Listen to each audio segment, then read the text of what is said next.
E aí, minha gente, como é que vocês estão? Vocês estão bom? Seguinte, olha só, eu sempre falo esse seguinte, né? E aí, minha gente, como é que vocês estão? Vocês estão bom? Seguinte, será que isso é um vício de linguagem, eu acho, né? Você acha que é um vício de linguagem? É a coisa que eu fico, porque sempre que eu faço a introdução do meu vídeo, eu falo assim, e aí, minha gente, como é que vocês estão? Vocês estão bom? Seguinte, ou será que isso é uma introdução também? Não é uma introdução também. Segundo minha mãe, é uma introdução também e uma marca minha. Passa, Aslinho. Passa. Pode ir. Vem, filho. Deus. Meu cachorro é fresco, gente. Passou. Ai. Então, gente, seguinte. Hoje a gente vai falar sobre um tema que ele é muito importante. Eu sempre vou falar isso todo vídeo, né? Mas ele é um tema muito difícil. Por que ele é um tema muito difícil? Porque a gente vai falar, gente, sobre pecado e sobre perdão. Essas duas coisas, gente, elas permeiam a vida do crente durante toda a sua vida aqui na Terra. Enquanto você viver, essas coisas envolverão você. E então, antes de mais nada, bora pro vídeo, né? Vamos fazer a intro aqui e vrã! Bora lá então pro vídeo, a gente vai falar sobre perdão e confissão de pecados e eu quero começar lendo um trecho da Bíblia com vocês. Vamos abrir a Bíblia lá em Tiago, no capítulo 5, no versículo 14 e no versículo 16. Olha só o que está escrito aqui. Está alguém entre vós doente? Chame os presbíteros da igreja e orem por ele, ungindo-o com óleo em nome do Senhor. E a oração da fé salvará o doente, o Senhor o levantará. Se houver cometido pecados, lhe serão perdoados. Portanto, confessai os vossos pecados uns aos outros e orai uns pelos outros para serdes curados. A oração de um justo é poderosa e eficaz. E eu acho interessante porque nesse trecho ele vai falar sobre a cura, ele não vai falar sobre o perdão dos pecados, ele vai falar sobre a cura. Por quê? Porque na cultura judaica, a doença ela estava diretamente relacionada ao pecado. Então, quando ele está falando sobre cura, aqui nesse trecho, ele está falando também sobre o perdão do pecado. E isso eu estou falando só nesse trechinho ali do versículo 16, né? Os vossos pecados uns aos outros e orai uns pelos outros para ser descurados, tá? Porque antes ele fala ali, né, que se houver cometidos pecados, ser-lhe-ão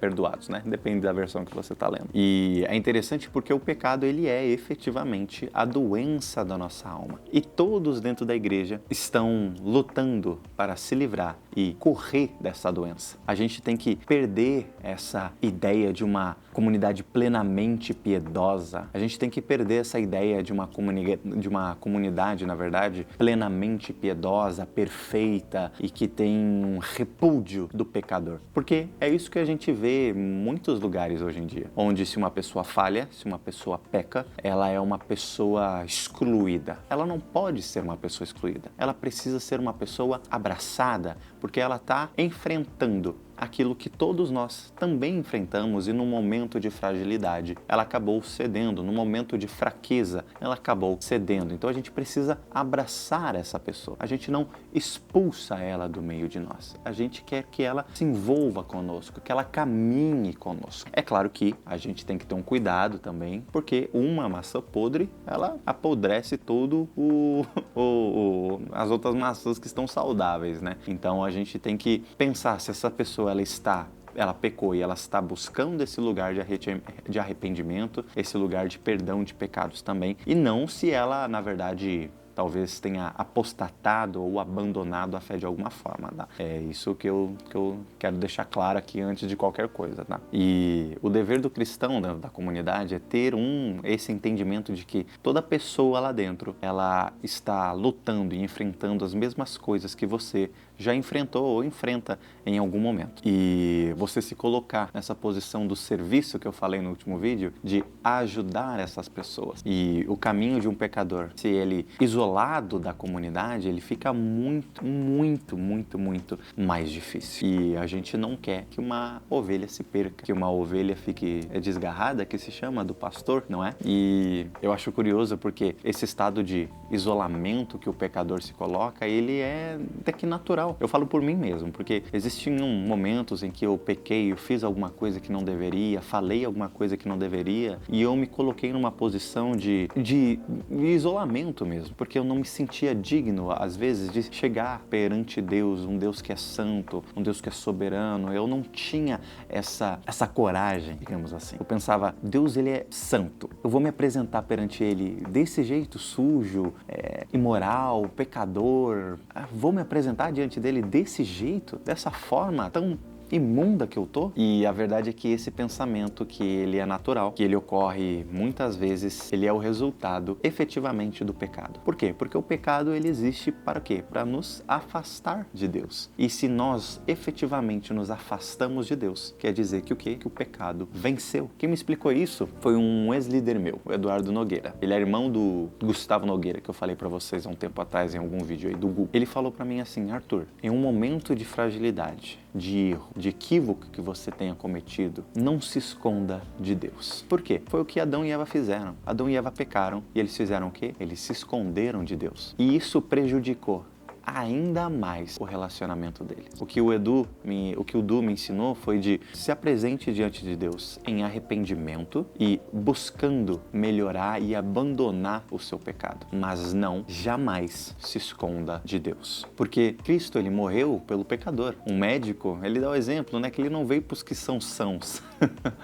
Ele veio buscar para justificar os pecadores. Então, mesmo pecando, busque o arrependimento na presença do nosso Cristo Jesus. Porque, no final de tudo, ele é o único que pode perdoar você. E é aqui, nesse trecho, nessa deixa, que eu quero entrar no tópico da comunidade. No versículo 16 de Tiago 5, que a gente leu, ele fala sobre confessar os vossos pecados uns para os outros. E eu quero falar justamente sobre isso. Eu quero falar sobre a confissão de pecados. Em 1 João, no capítulo 1, versículo 9, diz assim, ó: se confessarmos os nossos pecados, ele é fiel e justo para nos perdoar os pecados e nos purificar de toda injustiça. Provérbios 28:13 diz: o que encobre as suas transgressões jamais prosperará, mas o que as confessa deixa alcançará misericórdia. Salmos 32:5 vai falar: confessei-te o meu pecado e a minha iniquidade não encobri. Dizia eu: confessarei ao Senhor as minhas transgressões, e tu perdoaste a culpa do meu pecado. A confissão de pecados, ela é uma coisa que ela ocorre várias vezes na vida do crente, porque nós estamos constantemente fugindo do pecado, mas nem sempre nós conseguimos. Nós acabamos entrando às vezes num lugar de fragilidade e acabamos falhando e pecando novamente, mas nós precisamos sempre buscar o arrependimento. Por isso que a confissão de pecados a Deus, ela é necessária, porque Ele é fiel e justo para nos perdoar o pecado e nos purificar de toda a injustiça. Mas há um porém nessa confissão de pecados apenas a Deus. E meu Deus, Arthur, você vai falar uma heresia, eu não posso confessar meus pecados diante de Deus. Calma, respira, eu vou explicar para você.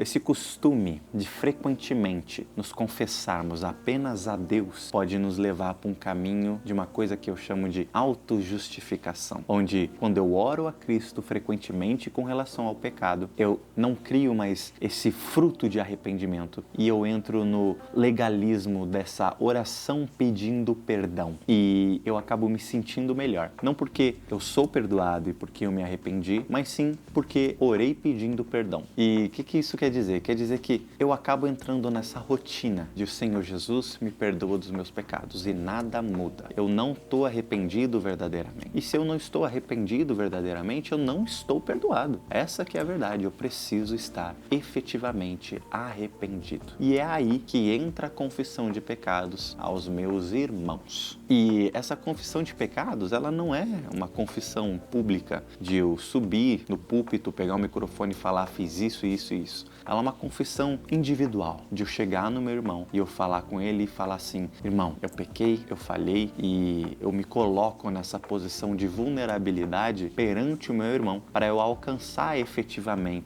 esse perdão de pecados. E como eu vejo a Cristo no meu irmão, o meu irmão, ele aparece no lugar de Cristo para perdoar os meus pecados, pois Cristo está no meu irmão. Por exemplo, Tiago 5 vai falar: confessai, pois, os vossos pecados uns aos outros e orai uns pelos outros para serdes curados. Ou seja, através da oração do meu irmão, depois da minha confissão de pecados, eu alcanço efetivamente esse perdão. E é legal e é profundo, porque é diante do meu irmão que eu assumo essa posição de verdadeiro pecador. Porque você tem o direito de ser o pecador, porque essa é a sua natureza, mas você não quer exercer efetivamente esse direito. Quando eu digo de assumir essa posição, é porque o meu irmão, ele entende o que eu estou passando, afinal, ele também é pecador. Ele também falho, ele também luta contra a sua carne, contra a sua natureza, todos os dias da sua vida. E, como eu falei para vocês num vídeo anterior, ele foi nos dado com a finalidade de nos ouvir, nos suportar e nos ajudar. Bonhoeffer vai falar que na confissão de pecados ocorre o acesso à comunhão. O pecado quer ficar a sós com a pessoa, ele quer retirar a pessoa da comunhão, ele quer isolar a pessoa da comunhão e isolar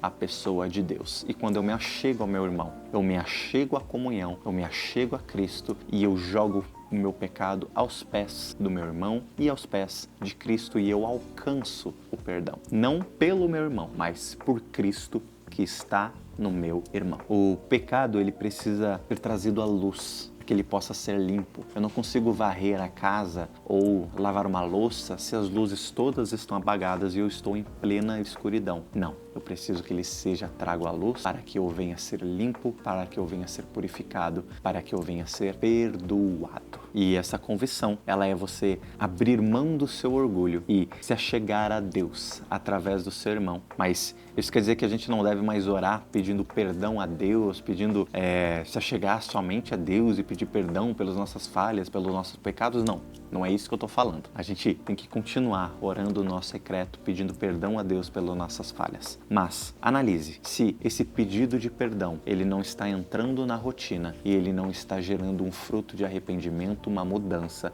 dentro da sua vida. E se esse perdão, ele já não está virando essa autojustificação que eu falei para vocês antes. A confissão ao irmão, ela é um abandono do orgulho e um revestimento de humildade. Ela é um revestimento de humilhação e a morte para a vergonha dessa confissão de pecados e nos achegamos à comunhão com o nosso irmão e com Cristo através dessa confissão. E se tudo que eu falei agora para vocês tocou seu coração e existe alguma coisa que você precisa confessar, procure um líder, procure um irmão mais maduro, não vai em qualquer pessoa também, não vai num novo convertido, por exemplo, vai numa pessoa mais madura, com mais tempo de fé, uma pessoa que é o seu líder e converse com ele confessando as suas falhas e os seus pecados, tá bom? Porque assim você vai alcançar o perdão e não a autojustificação, tá bom? Que Deus abençoe vocês, que você seja perdoado e espero que vocês tenham gostado desse vídeo. Me segue lá no Instagram, segue a gente, segue a Logos, se inscreve no canal, comenta, compartilha. E é isso aí. Então indo lá, minha gente. Deus abençoe. Fui.